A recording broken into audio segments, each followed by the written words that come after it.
नमस्कार, मैं मनोज भट्ट। आप देख रहे हैं इंडिया टुडे ग्रुप का फार्मर डिजिटल प्लेटफॉर्म किसान तक। क्या भारत इस बार व्हीट इंपोर्ट की तरफ आगे बढ़ रहा है? सीधे तौर पर कहें कि क्या भारत विदेशों से गेहूं मंगाने की तरफ आगे बढ़ रहा है? ऐसे हालात क्यों पैदा हो रहे हैं? इस पर हम लोग बात करेंगे, क्योंकि मौजूदा वक्त में जो गेहूं की चाल है, वो इसी की तरफ इशारा कर रही है। इसको पूरी कहानी को विस्तार से समझते हैं। इस विश्लेषण को हम आगे बढ़ते हैं इस विश्लेषण पर। असल में गेहूं के मोर्चे पर भारत की मुश्किलें बढ़ी हुई दिखाई दे रही हैं। बेशक भारत का गेहूं में गणित बीते 3 सालों से बिगड़ा हुआ है, लेकिन इस साल गेहूं के मोर्चे पर भारत की चुनौतियां पीक पर दिखाई दे रही हैं। आलम यह है कि भारत का गेहूं भंडार खाली है। इस बीच गेहूं खरीद टारगेट इस बार भी अधूरा रहने की प्रबल संभावना है। तो वहीं इन चुनौतियों के बीच खाद्य सुरक्षा सुनिश्चित करने के लिए 80 करोड़ लोगों को फ्री राशन का वितरण की योजना और गेहूं के दामों पर नियंत्रण की जिम्मेदारियां भी सरकार को निभानी है। ऐसे में अब सवाल होने लगे हैं कि गेहूं के मोर्चे पर चुनौतियों और जिम्मेदारियों को पूरा करने के लिए क्या इस बार भारत सरकार गेहूं इंपोर्ट करना पड़ेगा। आइए इसी कड़ी में इसकी संभावनाओं पर विस्तार से बात करते हैं। उससे पहले हम उस पर समझेंगे, उससे पहले भारत गेहूं एक्सपोर्ट और इंपोर्ट की यथास्थिति को हम समझते हैं। इस पर एक नंबर डालते हैं। बेशक भारत ग्लोबली गेहूं का प्रमुख एक्सपोर्टर है, लेकिन 13 मई 2022 से गेहूं एक्सपोर्ट पर बैन लगा हुआ है। वहीं इंपोर्ट पर मौजूदा वक्त पर अगर हम लोग बात करें तो 40% ड्यूटी लगाई हुई है। तो ये यथास्थिति है गेहूं के गणित की। तो अगर वहीं हम बात करते हैं अब गेहूं खरीद का टारगेट क्या है, जो संभावनाओं की बात हमने की थी कि गेहूं इंपोर्ट करने की संभावना दिखाई दे रही है, उसको लेकर अगर हम विस्तार से उसको समझते हैं तो कड़ी दर कड़ी, तो सबसे पहले हमने उसमें गेहूं खरीद का टारगेट और रिजल्ट पर बात करनी होगी। एफसीआई ने अपनी कार्य योजना में इस साल देश से 372 लाख मीट्रिक टन गेहूं खरीद का टारगेट रखा है। हालांकि सार्वजनिक घोषणा 310 से 320 लाख मीट्रिक टन की है। हालांकि 24 मई तक देश से 262 लाख मीट्रिक टन गेहूं की खरीद हो चुकी है। इसमें हरियाणा में गेहूं की सरकारी खरीद बंद हो चुकी है। हरियाणा से 15 मई तक ही गेहूं की खरीद होनी थी और हरियाणा से टारगेट का 90% गेहूं खरीदा जा चुका है। वहीं पंजाब से 31 मई तक गेहूं खरीद होनी है। वहां से भी टारगेट का 90% से अधिक गेहूं खरीदा जा चुका है। लेकिन मध्य प्रदेश, यूपी और राजस्थान जैसे प्रमुख गेहूं उत्पादक राज्यों में गेहूं खरीद खस्ता हाल में है। माना जा रहा है कि किसी भी सूरत में इस साल गेहूं खरीद का आंकड़ा 300 लाख मीट्रिक टन के पार नहीं हो पाएगा। और ये लगातार तीसरी बार होगा जब गेहूं खरीद का टारगेट पूरा नहीं हो पाएगा, यानी गेहूं खरीद अधूरी हो जाएगी। इसके बाद अगर हम बात करते हैं, जो दूसरी स्थिति पैदा होती, जो चुनौती है, वो गेहूं का बफर स्टॉक और अन्न भंडार। अगर गेहूं इंपोर्ट में जो दूसरी चुनौती है, या जो गेहूं इंपोर्ट की जो स्थिति पैदा कर रही है, तो दूसरी चुनौती, जैसा कि मैंने आपको कहा कि गेहूं का बफर स्टॉक और अन्न भंडार है। असल में मार्च अप्रैल में कटाई के बाद गेहूं की नई फसल की खरीदारी होती है। इसके अनुरूप गेहूं स्टॉक के मानक निर्धारित किए गए हैं। आपातकालीन स्थिति के लिए बनाए जाने वाले स्टॉक को बफर स्टॉक कहा जाता है। इस 1 अप्रैल को गेहूं का स्टॉक 75 लाख मीट्रिक टन था, जबकि लगभग 74 लाख मीट्रिक टन की मात्रा बफर स्टॉक के लिए निर्धारित है।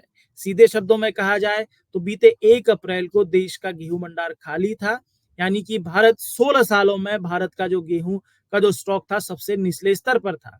भारत के पास जो गेहूं की मात्रा थी बफर स्टॉक से थोड़ी सी अधिक थी। अब ये मान भी लिया जाए कि इस साल कुल 300 मीट्रिक टन गेहूं की खरीदी होती है, तो इस स्थिति में भारत के पास कुल गेहूं का स्टॉक 375 लाख मीट्रिक टन होगा।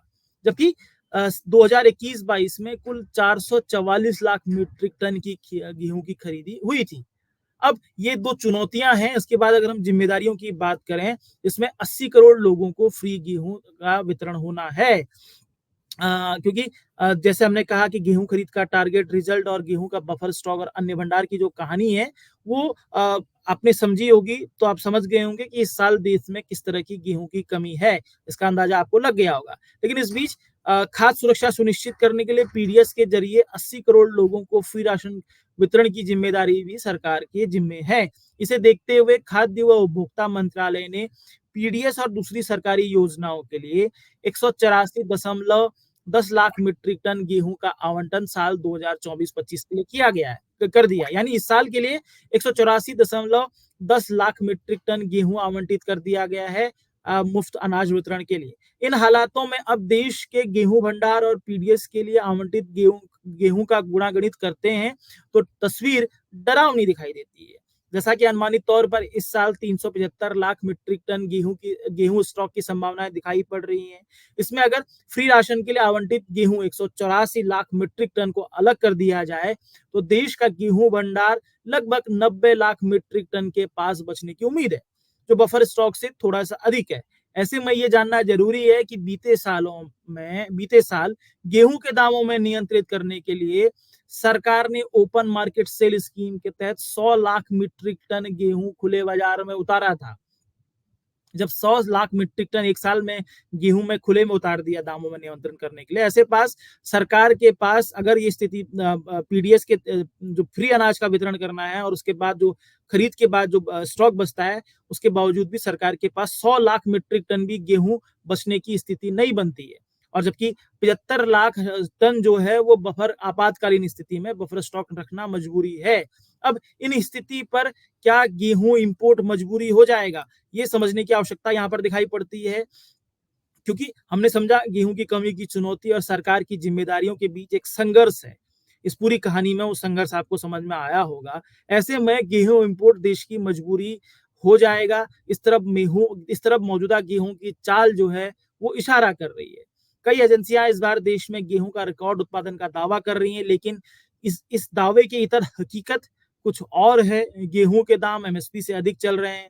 बाजार में सरकारी केंद्रों में ही गेहूं की कमी दिखाई दे रही है। इस वजह से सरकारी खरीद भी उलझी हुई है। ऐसा माना जा रहा है कि देश के गेहूं स्टॉक को दुरुस्त करने और गेहूं के दामों में नियंत्रण के लिए गेहूं इंपोर्ट सरकार की मजबूरी हो सकता है। ऐसे में नई सरकार को अब ये फैसला लेना है। इसके लिए नई सरकार पर गेहूं इंपोर्ट से 40% ड्यूटी हटाने का दबाव होगा, क्योंकि 40% ड्यूटी से अगर गेहूं आएगा तो उसके दाम ज्यादा होंगे। अब इन हालातों में जो स्थिति निकल कर आ रही है, इसमें किसानों के लिए भी एक मैसेज है। अब हालांकि सरकार को फैसला करना है, ये हमारे तरफ से शुद्ध, निष्पक्ष और निर्भीक विश्लेषण है। उसमें किसी भी पक्ष को लेकर नहीं। कोशिश यही कि किसानों तक जानकारी पहुंचे, बाजार की चाल पहुंचे और किसान उसके हिसाब से ही योजनाएं बना सके। अब सरकार को वीट इंपोर्ट की तरफ फैसला लेना है कि सरकार कितना वीट इंपोर्ट को लेकर फैसला लेती है या नहीं लेती है। ये जो स्थितियां निकल कर आई हैं वो किस तरह से इशारा करती है। बस ये हमारी छोटी सी कोशिश थी। आपको ये हमारी कोशिश कैसी लगी ये जरूर बताइएगा। अगर आपको हमारा ये कार्यक्रम पसंद आता है तो मैं शेयर, सब्सक्राइब, लाइक जरूर कीजिए। इसी के साथ इजाजत दीजिए। आप सबसे फिर मुलाकात होगी। अगर ये वीडियो आपको पसंद आया है तो इसे लाइक जरूर करें। अगर चैनल अभी तक सब्सक्राइब नहीं किया है तो कर लें और नोटिफिकेशन पाने